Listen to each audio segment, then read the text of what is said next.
명쾌한 해설을 해주실 뉴스 전문가 세 분 오늘도 스튜디오에 나와 있습니다. 김성환 시사평론가, 이수희 변호사 그리고 손정혜 변호사 세 분입니다. 안녕하십니까? 네. 어서 오십시오. 자, 차기 대통령 선거가 이제 64일 남았습니다.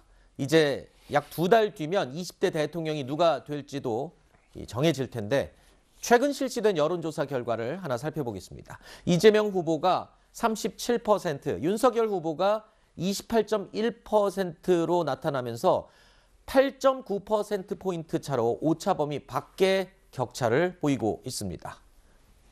비슷한 시기에 실시된 다른 여론조사 결과도 하나 더 보겠습니다. 이 조사에서는 이재명 후보가 39.9%, 윤석열 후보가 36.8%를 얻으면서 이 여론조사에서는 오차범위 내에서 접전을 벌이고 있는 것으로 나타났습니다. 자, 두 여론조사에서 이재명 후보와 윤석열 후보의 지지율 양상도 눈에 띄는데요. 이재명 후보의 지지율은 모두 비슷하게 나타난 반면에 상대적으로 윤석열 후보의 여론조사 결과가 지지율 차이가 좀 많이 나고 있습니다. 방법에 따라서 다르기도 하겠지만 조사 결과에 일관성 있는 이재명 후보와는 좀 차이가 있어요.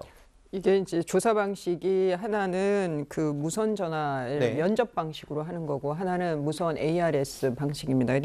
많이들 아시겠지만 무선 ARS 방식의 경우에는 이제 보수층들의 특히 이제 연세 있으신 분들이 많이 네. 이렇게 모집이 되다 보니까 그래서 그 윤석열 후보가 좀 더 지지율이 잘 나온다 이런 그 분석들을 하는데 중요한 거는 추세겠죠. 추세. 네. 추세가 윤석열 후보에게 다소 불리한 추세로 지금 가고 있다는 거고 어제 뭐 그 채널 A도 상당히 바빴죠.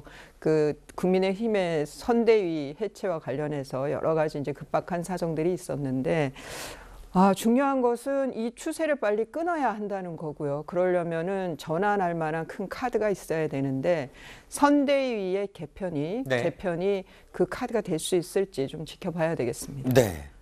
자, 그리고 또 여론조사에서 요즘 눈에 띄는 후보가 바로 안철수 후보죠. 안철수 후보의 약진이 눈에 띄고 있습니다. 여야 모두에서 이 단일화 카드를 꺼내 들고 있는데요.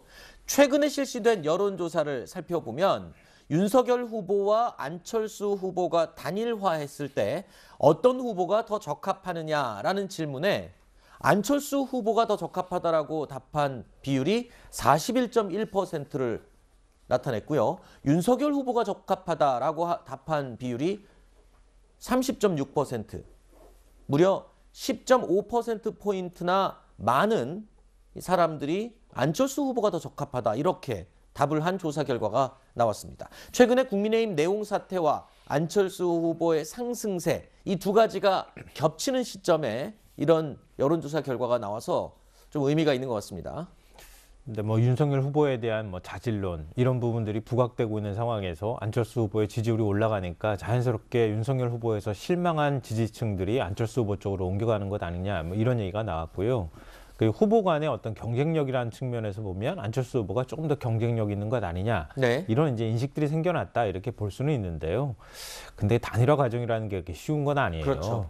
그러니까 예를 들면 과거 사례하고 비교해 보시면 아실 텐데 거대 정당의 어떤 기반이 없이 외부에서 들어온 후보가 단일 후보로 선정된 경우가 없었어요. 네네. 예를 들면 안철수 후보하고 단일화 과정이 있다고 하면은 뭐 민주당에서 공을 던지는 차원에서는 얘기할 수 있겠지만 네. 윤석열 후보는 진짜 단일화를 해야 된다는 문제가 있거든요. 네. 근데 안철수 후보로 단일화되면 국민의힘은 졸지 안철수 후보를 선대위로 모셔야 되는 이런 상황이 된단 말이에요. 네.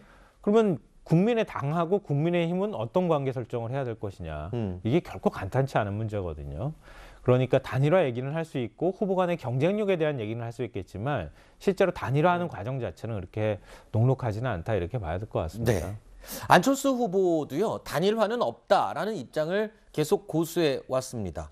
자신의 지지율 상승이 단순한 반사이익이 아니다라고 해석을 하고 있는데요. 그러면서 민주당의 연대 제안에 대해서는 이렇게 얘기했습니다. 사람들이 보라고 하는 쇼다라는 비판을 하기도 했습니다. 그러니까 이게 단순한 반사이익이라고 생각하지는 않습니다. 네. 오히려 윤 후보께서 그동안 가지고 있었던 공정과 정의의 가치, 네.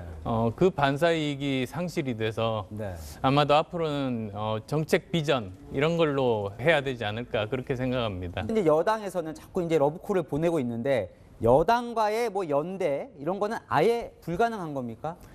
그 원래 정치 쪽에서 네. 마음이 있으면 공개적으로 그렇게 제안을 하지 않습니다. 네. 이건 다 사람들 보라고 하는 쇼고 네. 결국은 저를 제거하고 싶다는 뭐 그 뜻 아니겠습니까? 그럼요. 일이 진행되게 네. 하고 싶었으면 비밀리에 제안을 했겠죠.